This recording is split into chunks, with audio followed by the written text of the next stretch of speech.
So my name is Revital Lavi, and I'm a pediatric neurologist in the Sourasky Medical Center in Tel Aviv in Israel. And I work in a multidisciplinary SMA clinic.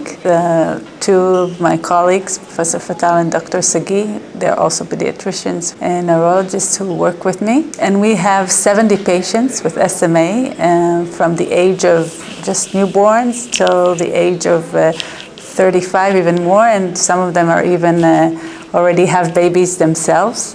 So we see a lot of SMA patients, all kinds, all types, and we take care of all of them in our clinic. They usually come once in 4 months to a visit, and since 2017, so in the last 7 years, we also are very happy to give them treatments before we couldn't do. So now in Israel we can give all 3 treatments. The one with which I did the study about the Risdiplam. This is an oral therapy and SMA2 splicing modifier that we just started giving it 2 years ago, and we have very good experience with that. So the first medicine that was given in Israel was the nusinersen, was intrathecal.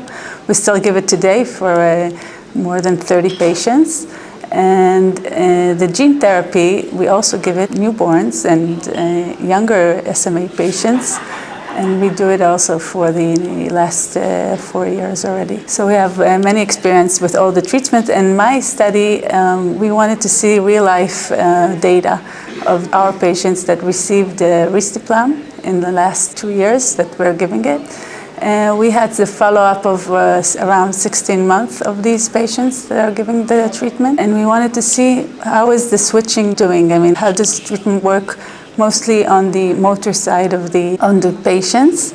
We also examined the bulbar functions, and of course we wanted to know about the side effects. We have 22 patients. We actually have now a little more, but when we did the research, we had 22 patients on the Risdiplam, and 18 of them had switched from nusinersen, and 4 were naive. And actually, in the study, we had 12 SMA type 1 patients. Of them, we had 7 of them that we had the results of the physiotherapy. We did the CHOP Intent score.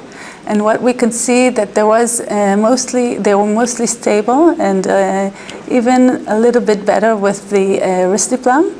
We had to take out 2 of our patients who deteriorated not because of the treatment, but due to other reasons, like the scoliosis repair, which had complications, and we had another boy with anoxic brain damage that also deteriorated, but it was not because of the Risdiplam treatment.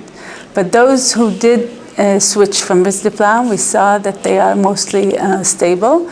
You can see in the research that most of the children with the SMA type 1 received their first treatment when they were median age was 8 years, which means they were older, not younger patients. So anyway, when they started treatment, any kind of treatment, they were also symptomatic. So we mostly know that these symptomatic patients are usually just staying stable and a little bit improving with the treatment, and that's what we saw when we gave them the Risdiplam. They kept on being stable, and there was no change in any bulbar function in the SMA type 1 patients. I mean, those who needed non-invasive ventilation still continued with that, and those who had tracheostomy still. But they were very stable, were much less infections, and they felt well. And we didn't see any major side effects. I mean, there were some that had headaches or rash or fever a little bit, but they all were very mild and recovered completely. Those who get the nusinersen treatment, they're getting it intrathecal, and they need to have anesthetic. So all this, it makes it very uncomfortable.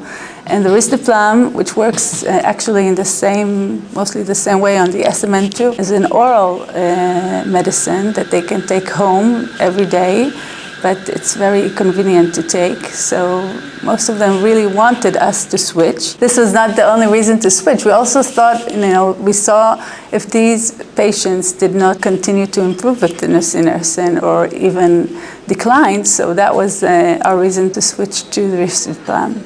And from what we saw, they usually kept on being stable and maybe even slightly improved. So those with SMA type 3 And type 2 also did the HFMSE outcome measure by the physiotherapist. And what we saw there was also that they were mostly stable and even improved a little more. But those who got the Risdiplam improved in 2 points score in the HFMSE outcome measure. And they also were very happy with the treatment because they had no side effects. They can take it home. It was very easily to take. And they came out to see us in the multidisciplinary clinic every 4 to 6 months. And we also did the measures and continue to do it again. So that was mostly what we saw in the real-world data. You have to take into consideration that some of these patients have deteriorations that are not due to the treatment, so we cannot actually measure it specifically if it's due to Risdiplam or due to nusinersen or to other treatment.